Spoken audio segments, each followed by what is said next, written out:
Olá pessoal, eu sou André Barbieri e esse é o nosso Casa Marx Entrevista. Com enorme prazer, a gente está dando início a esse programa de entrevistas pelo Instituto Casa Marx, que eu coordeno agora com o Yuri Tonello. É um programa que a gente lançou junto aos 10 anos do Esquerda Diário, com várias outras novidades teóricas e políticas, como é o Chat Marx, um instrumento de inteligência artificial a serviço do socialismo, que a gente lançou junto com essa data de festividades, já está disponível no Esquerda Diário. Eu queria convidar todos vocês também a contribuir para a nossa campanha financeira de expansão das Casas Marx, que são a sede do Esquerda Diário, por todo o país. Vocês podem ver essa campanha no site da Casa Marx, casamarx.com.br/apoie. Vai estar aqui na descrição da nossa entrevista. Hoje aqui eu tenho o prazer de conversar com o professor Daniel Bell, que é do Departamento de Teoria Política da Universidade de Hong Kong. Eu vou fazer essa entrevista em inglês. A gente vai ter aqui a nossa transcrição e a tradução para o português. Então, já começando a entrevista. Hello, Professor Bell. How are you? I'm well, thank you. And you? Thank you, Professor Bell, to come with us, to talk with us about Chinese affairs, Chinese philosophy, the relationship we have there between politics and culture philosophy. It's a very interesting topic here in Brazil. Everybody's discussing about the relationships between Brazil and China, and I think this will be a very good conversation. Thank you very much for accepting the invitation and talking here with us in Esquerda Diário. Oh, it's my honor. Thank you. So, to start our conversation, I saw that you are reflecting and writing about Confucianism, which was, of course, a fundamental part of China's rich philosophical tradition, both before and after the unification of the empire in 2021 BC by Qing Shi Huang. I'd like you, Daniel, to explore the main characteristics of Confucian thought and how this tradition has been recovered in China after the legacy of the Cultural Revolution. Okay, so thank you. I mean, the first thing to note is that the tradition, it's like liberalism or Christianity. It's hugely diverse and has changed much over time. So it's constantly been engaging with other traditions, including legalism, Taoism, Buddhism, and more recently, Christianity, liberalism, democracy, feminism, and of course, a socialist tradition as well. That said, if I had to identify some core kind of claims that are central to the tradition, and without which, if you deny them, you couldn't really be called a Confucian. One is that the good life involves nourishing harmonious and compassionate social relations, starting with the family and extending outwards. So it sounds kind of, who disagrees with that we need good families and good communities. But, you do have other traditions that value, for example, otherworldly ways of life, right? That the good life lies in paradise or after you die. Confucianism has almost nothing to say about the afterlife, And you have some other traditions, like think of Plato's Republic, that say the best life lies in contemplation and philosophy, and it's only the second choice. Do you go back in the cave and serve the community? For the Confucians, no. It's the cave. That's it. That's where the action is. And they're not atheists, but they just say, this life is complicated enough. Let's just focus on dealing with the problems in this life. And any sorts of social problems, the first thing is you have to get the family relations right. If the family relations are compassionate and harmonious and loving, then that sort of harmony and love can extend outside the family. And that's why the Confucians place so much emphasis on family relations. And there's also a view about the best life, or at least life that is difficult to strive for, and only a minority of people can really achieve that form of life. But it really lies in serving the community, especially the political community. And that's why, starting from Confucius, Kongzi in Chinese, himself, he roamed. This was before China was unified, as you just said. He roamed from state to state, trying to persuade rulers to rule in a moral way, and he didn't succeed. And only as a second choice did he settle for the life as a teacher. So basically, he wanted to serve the community. And that has been a pretty much a central thread through the Confucian tradition. If the opportunity offers itself, and you have rulers who are amenable to moral persuasion, then you should do your best to place yourself in the role as an advisor who can make a difference, because it's by exercising political power that you can make the biggest positive difference. Again, not every tradition has that, right? I mean, as mentioned, you have some religious traditions or philosophical traditions that say the good life is not really the political life. But for Confucians, the best life of all really is a life of politics. Yeah.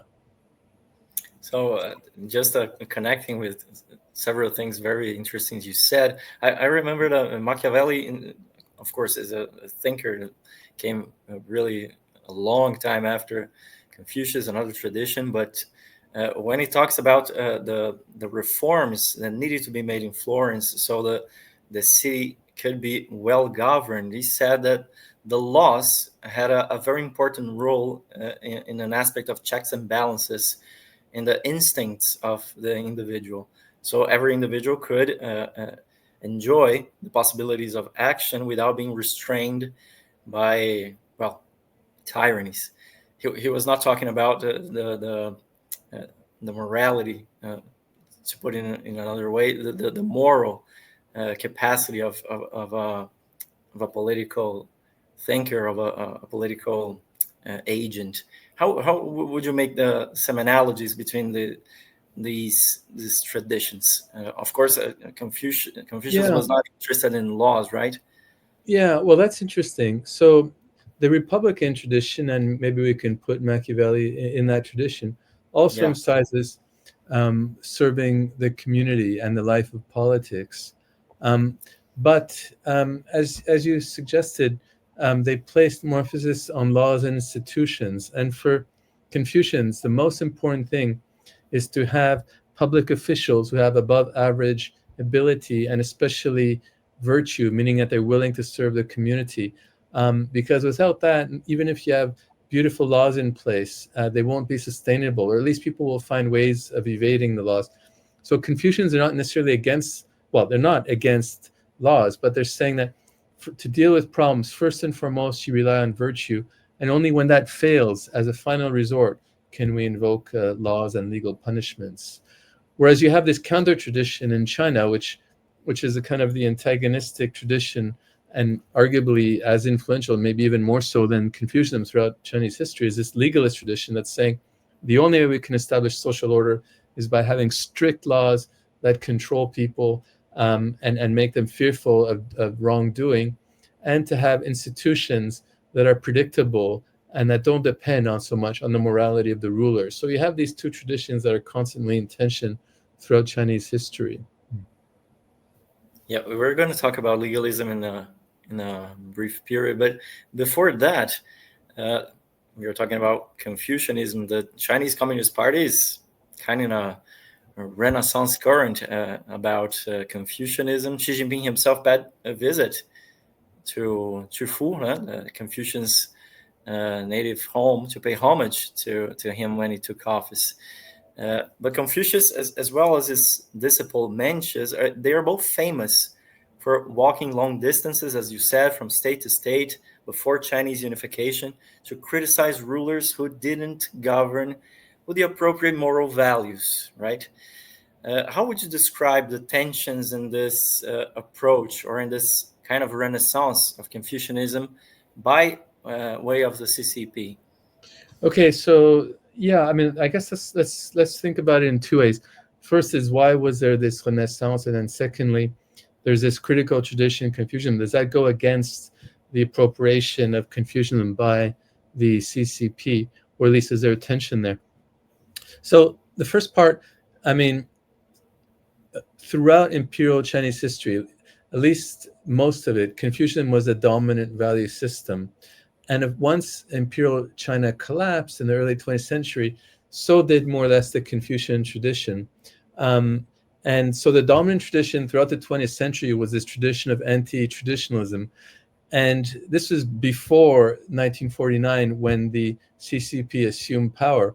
But once the CCP assumed power, things took an even more extreme anti kind of tradition tradition, which culminated in the Cultural Revolution, which was explicitly anti-Confucian, and it was the I guess from a Confucian point of view, like the bottom of Chinese history, or at least the bottom perhaps was when China was unified for the first time under Qin Shi Huangdi about 2,000 years ago, when many Confucian scholars, at least allegedly, it's quite controversial, were buried alive with their books.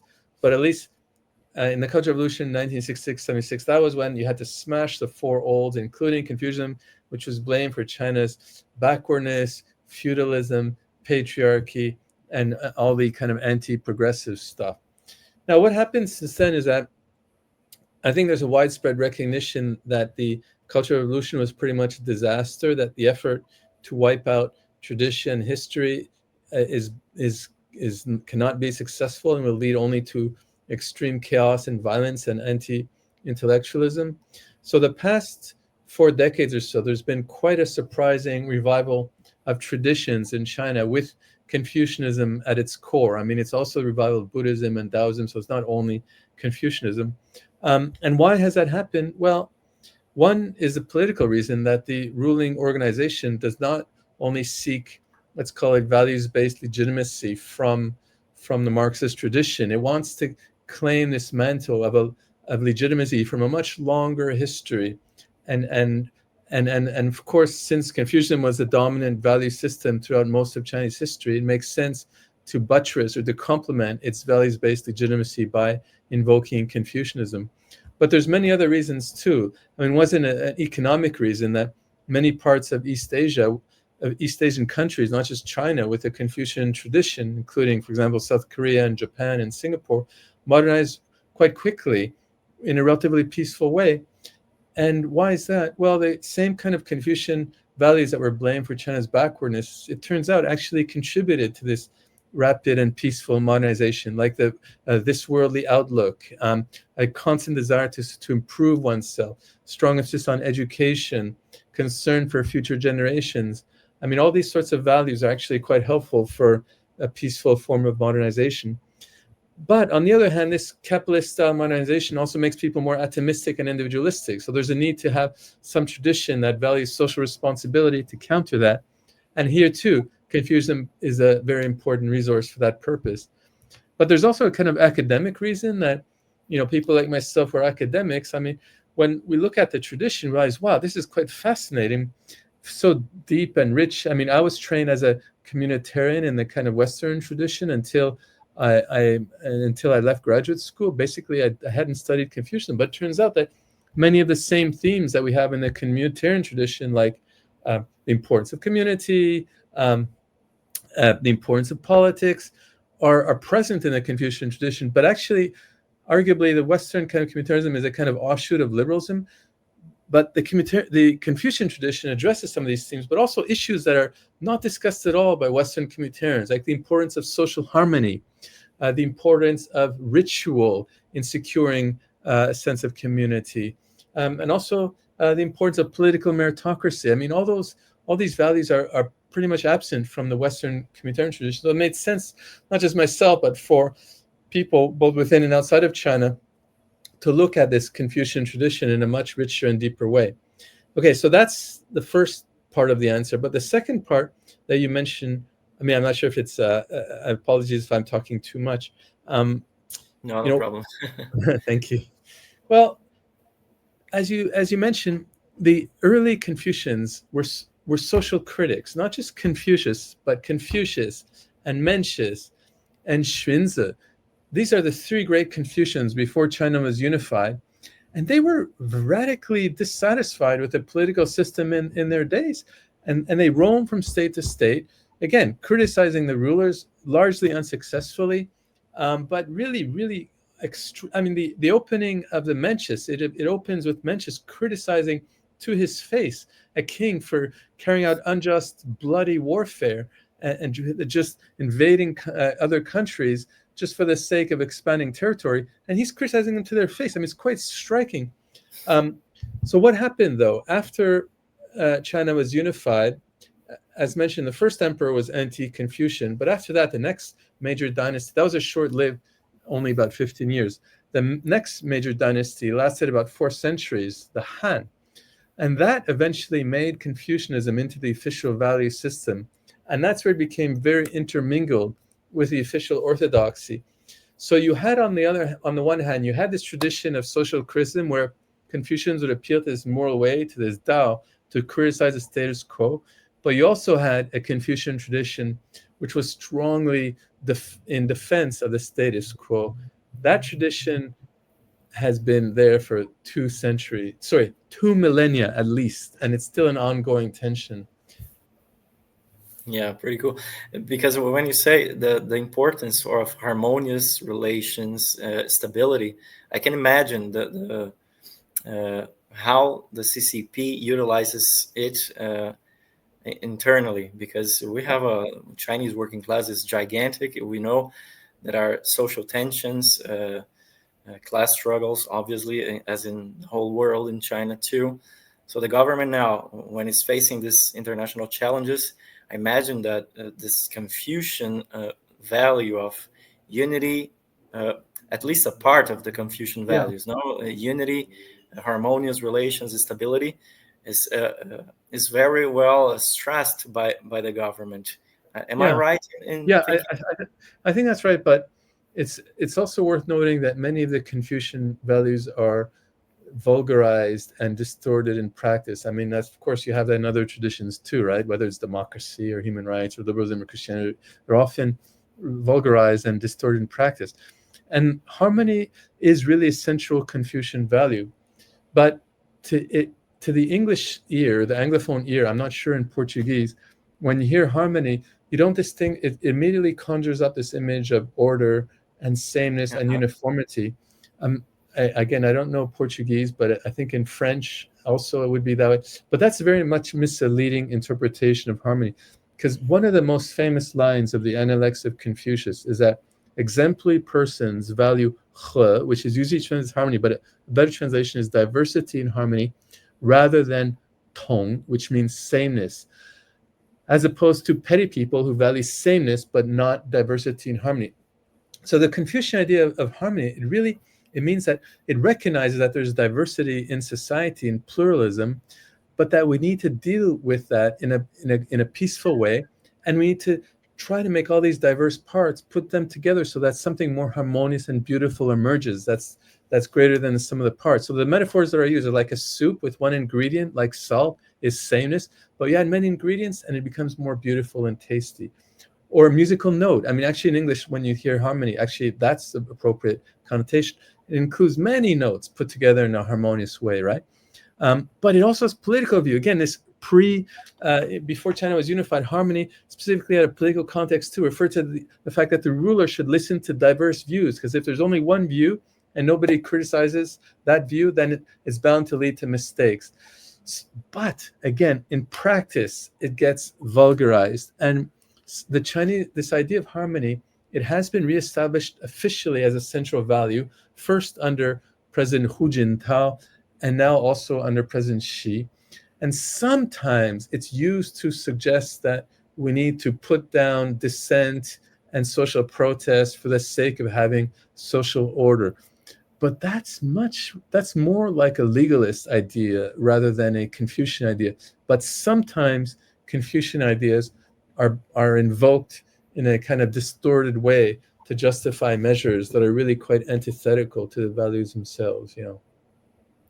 Oh, that's very interesting to know this interpretation of harmony, these diverse elements that coalesce together.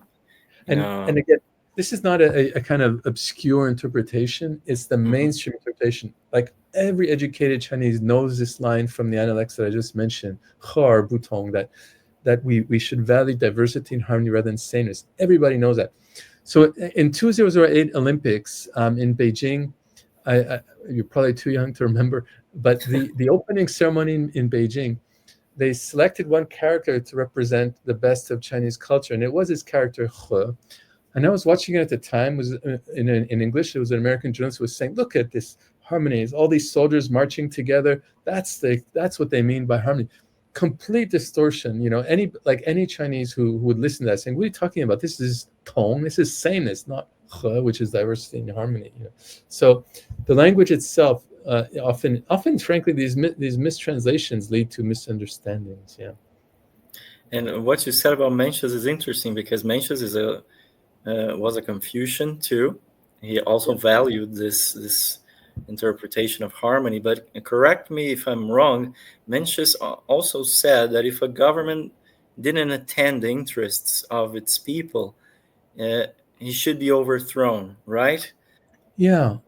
Again, it was indirect. So this tradition of criticism in Confucianism, it's quite indirect often. But basically, that came down to that if you as a ruler are not serving the people, then you're a tyrant, and a tyrant is not a ruler, and implicitly you have the right to, I'm not sure about rebel, but you have the right to kill the ruler.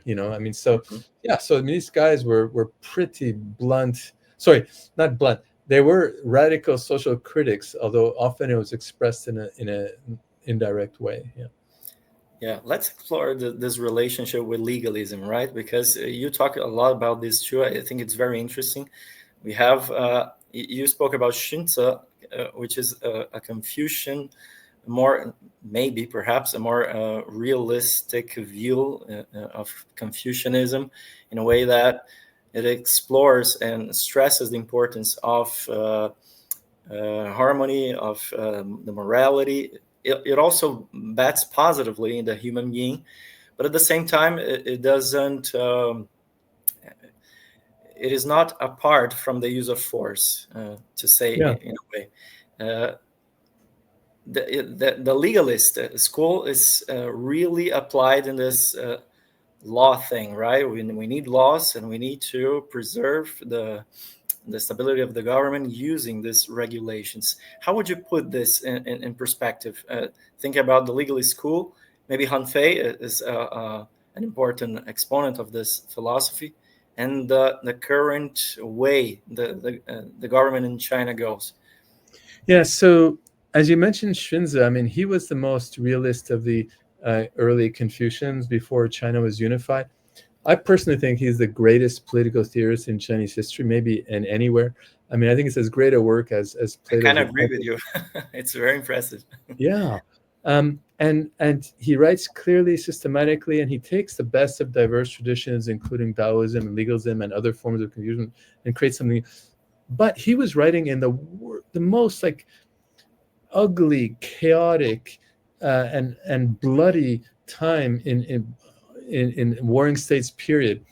States constantly at war with each other, with battles that led to hundreds of thousands of decapitated soldiers, and massacres of civilians. It's hard to be optimistic in that setting.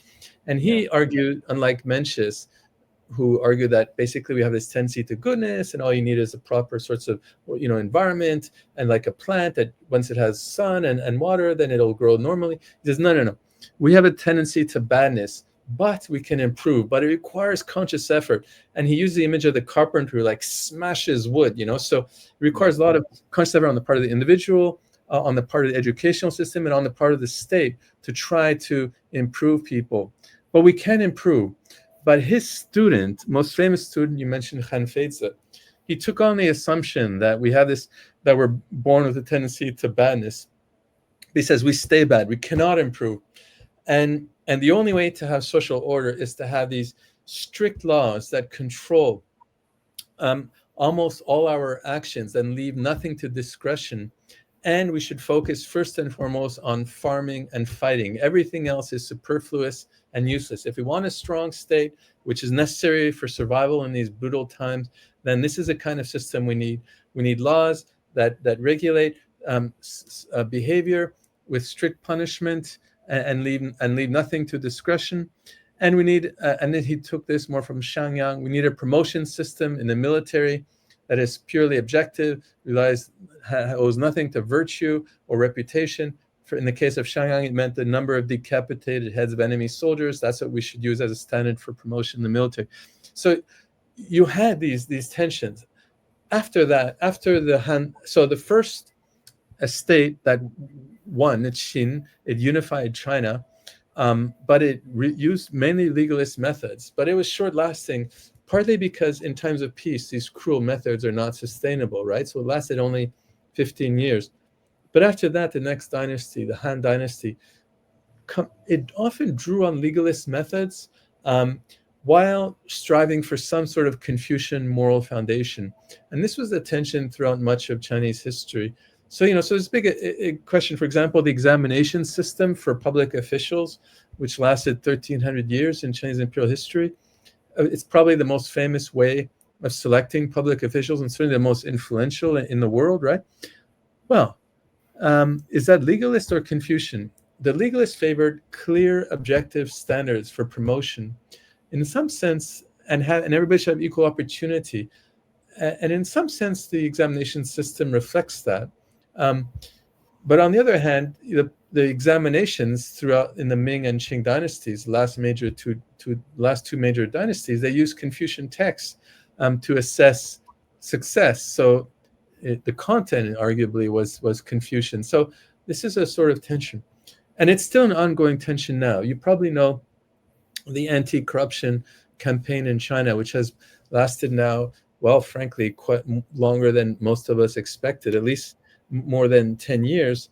And it relies on it seems more legalist inspiration because it relies first and foremost on fear of punishment to control people, not on virtue. I mean, the Confucians would say, look, we should rely on moral example, on persuasion, on ritual that unifies people, with punishment as a last resort. But the anti-corruption campaign seems to be driven first and foremost by fear of punishment, which has some effects that Confucians would predict, some negative effects, which is that public officials, they just keep their heads down. They don't want to step out of line, which legalists might find is a good thing. But China's success, arguably, last few decades is because public officials have experimented a lot and often stumbled upon good methods that they wouldn't have thought otherwise.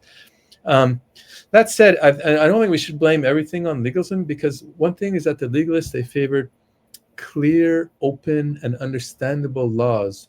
If the laws are mysterious and complex and hard to understand, then they're not effective. For the laws to be effective, they have to be simple, easy to understand, and apply to all, regardless of status. And that's in some ways quite close to modern ideas of the rule of law. But the way the anti-corruption campaign is being carried now, frankly, many public officials just sink into a black hole and you never know quite why they're there. So that's not really legalist. We can call it quasi-legalist.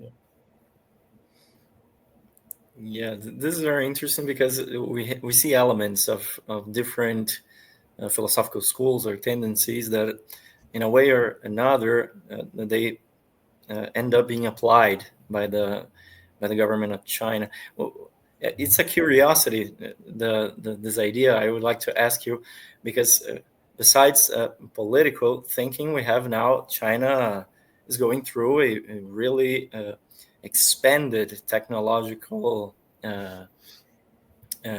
process that is going through China. China gave really gigantic strides to being a technological superpower. From the point of view of capital, is the country's moving from a low value-added, export-oriented economy to one that incorporates artificial intelligence, quantum computing, robotics, other technological inputs to compete for niches of capitalist accumulation. How does this technological moment in China combine with Confucian values? What do you think about it? Well, so there's this, I think it's a kind of misunderstanding that Confucians are conservative and opposed to change. I mean, that's not quite true, actually. And if you look at the Confucians throughout the 20th century, there's not this tradition of like anti-modernization or kind of fundamentalist strand that opposes modernity. The question is, what values does a modernization and technological change, what purpose do they serve? And if, from a Confucian viewpoint, if they help us to realize, for example, our commitment to compassionate and harmonious social relations, then that's a good thing, right? I mean, if like self-driving cars can free us from driving and we have more time to phone our elderly parents and comfort them while we're in the car instead of driving. I mean, that's a good thing, right? So, or if care robots can help us to act on the value of filial piety in a way that is not too exhausting, and where we could maintain a pleasant demeanor, which is important for Confucians, because caring for parents is very difficult. Then that's great. But of course, if technology has the effect of undermining or poisoning our social relations, then that's where Confucians would have a problem. So it's not so much that Confucians are against technology. It's more that Confucians would judge technology according to whether they help to serve Confucian values. And that's really the key standard. Yeah. That's very interesting. If we take the viewpoint of Marxism from class antagonisms, I would say the problem would be who owns this technology, because this technology, if it's owned by the whole of society, which freely associates to produce what it needs, it can really help humankind to better its life conditions. But in this actual or current order, when Elon Musk controls, for example, this huge technology of Starlink and Tesla and everything, you have huge problems for humankind. So in this perspective of class struggles, it was really important to, in my opinion, to understand how Marxism would, and socialist thought in general, would put the question. Because if we remove this technology from capitalist hands and use it to the benefit of mankind, of course we can build an excellent new order, right? But it's not what we see today. So I would like to know from your perspective, what are the convergences and divergences between Marxism and Confucianism in this perspective, and in everything else you want to point out?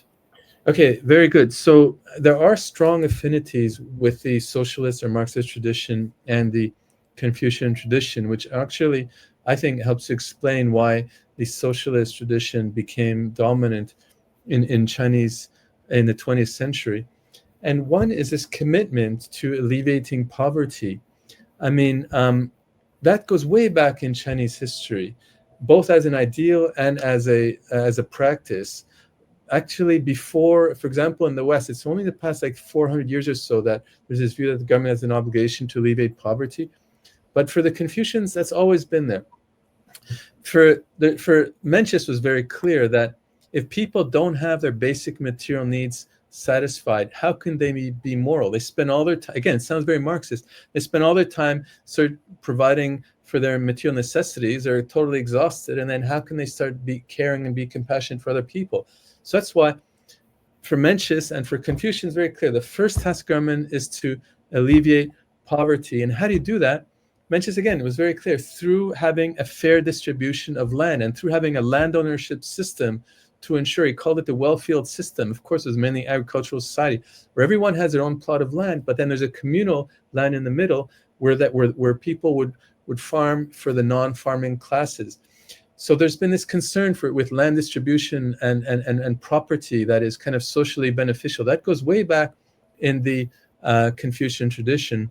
So there's this affinity with the socialist tradition, which, like Confucianism, is this worldly, places strong emphasis on poverty alleviation.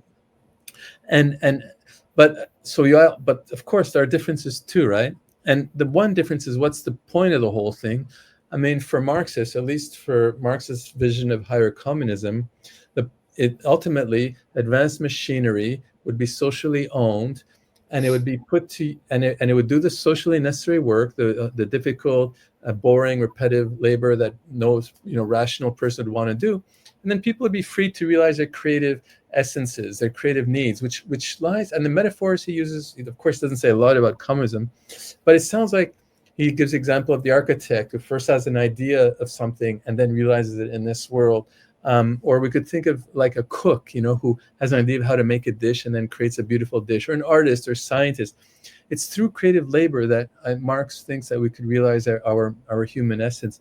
But for Confucians, the way to realize our creative essence is more, again, through compassionate and caring social relations. So they pull in somewhat different tendencies in terms of what the ideal, but they agree that the aim should be to free people from this, from material necessity. I mean, so in this sense, there's clear agreement. And there's also disagreement, though, about how to get there, right? I mean, you suggest yourself that Marxists emphasize social struggle, often violent social struggle, whereas the Confucians are much more cautious about that, obviously, and favor generally peaceful or soft ways, which may be naive and may be ineffective, but that's the kind of Confucian way, to enact social change. Yeah. No, that's pretty good. It's fascinating the way we can really find some points of convergence between these two such distant philosophies with such different objectives in the whole. Thinking about, for example, the necessity of the abolition of class struggle, and in this sense, the abolition of the state, the creation of a world and an association of human beings that wouldn't be oppressed by the state, but really. Okay. Sorry, before we go on, the one point here we have to say it's the Marxists who are naive. The Confucians say even in an ideal society, you need a state, and you need to have public officials above average ability and virtue. I mean, I think today, even contemporary Marxists would say we can't abolish the state, right? I mean, there's things that Marx couldn't anticipate, like climate change and need to regulate nuclear weapons and need to deal with pandemics. So there's always going to be a need for a state. That's not going to go away. That's something that the Confucians recognize, whereas Marx was way too optimistic in thinking the state would wither away. Yeah, I think it's a debate, because the optimism is, I think, the state has a precise function in the society, which is, well, an organ of submission of a precise fraction of society in benefit of the other. So if we understand the state in this way, I don't see really why it would be bad to not have it. So Sure. Human beings could organize their society in another way, in a harmonious way, without an organism of repression, I think. But I understand Marxism in this way, the idea of the abolition of the state in this way, which doesn't mean, of course, the end of history, the end of social organizations, not about it, but in a freer way of understanding how human beings could associate themselves and product creatively, as you said. Sure. I think it's a very interesting idea to debate in these days, especially when we see what the states are doing everywhere in the world, in the United States, Sure. Here in Brazil, China proper. Sure. So in this way, I think that the convergences and the divergences between these two philosophies are very interesting too. Sure. So I agree. So if by the state we mean that it's an organ of coercion which is there to secure the interests of the ruling class, and obviously Confucians would be against that as well. But the Confucians in this sense are a little bit optimistic that the state can be used for socially desirable purposes. And that's why it's so important to select and promote public officials with above average ability and virtue. So on issues like, climate change, you need it. I mean, China, for better or worse, still has a long way to go, but it's doing much more, forward planning. And that's because they have an effective state. You could think about long-term issues on issues like climate change and green energy. And yes, it has an element of coercion, but that part of coercion is not just there to serve the ruling class, as far as I could tell, anyway. Yeah.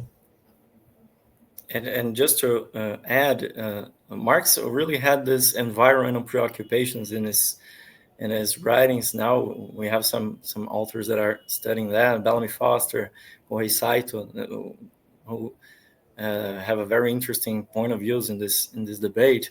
So yeah, you're right. This is a current problem, and this philosophy, Marxism included, I think, gives it its proper importance. So we can view the perspective of a new society in harmony, not only between humankind but with nature too. Right. I would like to ask you one question. It is involved with this environmental question because it's how Confucianism would understand international relations. Of course, we have to interpret this because the question wasn't put in this way in Confucian time. But now we have this Washington and Beijing tit for tat, this disputes. How would you put this in a Confucian perspective? How can we understand these international disputes if we take into account what Confucian stresses about harmony and the other thing we were talking here? Good. So the Confucians are not Christians in the sense that, if you hit me, then I just turn the other cheek. No, they say, if somebody uses bad or ugly methods, you need to respond not with virtue, but with rightness. And because if somebody treats you with virtue, then you respond with virtue. But should you also respond with virtue when somebody who hits you? Say, no, of course not. You need to respond in let's put it this way, in a just way. And so if there's as appears to be the case now, this naked bullying on the part of the United States, Confucians would not say, let's just give in and just whatever they want, we just, no. We need to stand our ground. And that would be the Confucian response as well. Of course, Confucians are committed to international peace as an ideal, and you need to have just ways of dealing with that. But again, the Confucians are not pacifists even in war. As mentioned, Mencius was criticizing these rulers for carrying out unjust war, but he wasn't saying that you shouldn't carry out war. He specifically said, if a small state is attacked by a larger state, you need to fight with your people to defend yourself. And he even justified what he called punitive expeditions. If there's a really evil ruler in another land and you can liberate the people, go ahead and do it. But the people have to welcome you, and the welcome has to be long-lasting, and there has to be international support. So he has all these conditions, but Confucians are not the naive pacifists in international relations at all. What were the relations between China and the other states around it in this time, including before the Warring States period? Well, so of course it changed over time. I mean, in the spring and autumn period, you had warfare, but it wasn't. This was the period of Confucius. It wasn't totalizing warfare. There were still some kind of ritualized ways of dealing with conflicts, and attempts not to massively kill civilians and so on. But all broke down and became totalizing warfare towards the Warring States period, especially towards the end. But after China became unified, now there's a big debate over whether China was an imperial power, and can it be compared the way that it treated, it did sometimes invade Vietnam and went to war, sometimes with South Korea, and was invaded by the North. But was China an imperial power? Well, I mean, in some ways, but on the other hand, it didn't carry out genocidal warfare, in a way that the Western imperial powers did. It didn't practice systematic slavery. It didn't occupy lands, for extended periods against the will of the people. So, I mean, there's still the view that, and you had this, David Wong, he's a professor at University of Southern California. He has a very good book which shows that throughout the Ming and Qing dynasties, this tributary system, it lasted 400 years. Where there was always relative peaceful era compared to what was happening in the West, for example. And that's partly because of the tributary system. The smaller powers like Korea went and paid symbolic tribute to China. But then China, they gave economic benefits to Korea. I mean, it was actually quite costly for China to maintain these ties. So it was a kind of mutually beneficial arrangement which preserved the peace for about 400 or 500 years. So, I mean, it's a complicated issue, but overall, we can say that, even if we agree that China was an imperial power, it wasn't as bad a form of imperialism as what you had in Europe, for sure. I mean, as European powers exercised in the rest of the world. Last question I would like to ask you, Daniel, about workers' protests. We have it all around the world, especially in the United States and Europe, against these neoliberal economic attacks of increasingly authoritarian governments. And we see in another way, in another arrangement, but this protest, they also happen in China. We saw, for example, the strike of workers in Foxconn in Zhengzhou in 2022 against the company, and amid that difficult period of pandemics. This is an interesting scenario to think about in the context of uncertainties generated by the economic slowdown in China. How do you think these struggles can impact the political horizon of China and the whole world as a whole? So, I mean, you do have social protests in China, but usually they're at local level and addressing local issues. You know, for example, I was at Shandong University, and once in a while we saw protests of farmers who were complaining about the price they're offered for land that was to be expropriated, and that was settled more or less at the local level. So I think the risk of a kind of nationwide protest movement is very low, unless it's highly exceptional times. Like at the end of COVID, this is, I mean, the Chinese government generally has been very competent and able. And I was in China throughout COVID, and for 2 years, I mean, the beginning, of course, there was some cover up, but after the lockdown in Wuhan, for like nearly 2 years after that, of course, the country was basically closed off to the rest of the world, but within the country, it's like continent-sized country, we were completely free. No worry about getting COVID. The rest of the world seemed on poison, and we could roam and we could travel through the whole country. I did more traveling in those 2 years than in the previous like 15 years. But starting with a Shanghai in lockdown in 2022, when clearly the old methods for striving for zero COVID were not effective with Omicron, and more harsh methods were used to deal with the threat of Omicron, literally forcing people to stay in their homes, even without access to food. I mean, it went literally from like the best place in the world to the worst almost overnight. And then there were nationwide protests, and eventually the government just caved in and said, fine, we're just going to completely release all controls almost overnight. So that was a time where you had nationwide protests with very dire political implications. And I think it was the most serious threat to the legitimacy of the political system since 1989. So unless you have situations like that, I wouldn't expect social protests to pose a serious threat to the system as a whole, though there are many social protests that are not reported at the local level. Yeah.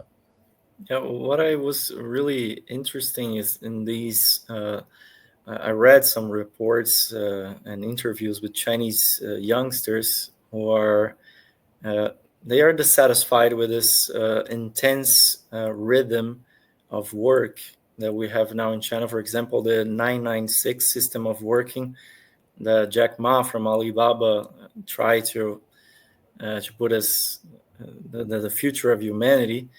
And actually, the Chinese youngsters, they are not very enchanted by this perspective of working so much and not having the ability to enjoy their lives. What would you say about this new generation that doesn't look back at this, perhaps we could say, working tradition, and want a new perspective, a new horizon?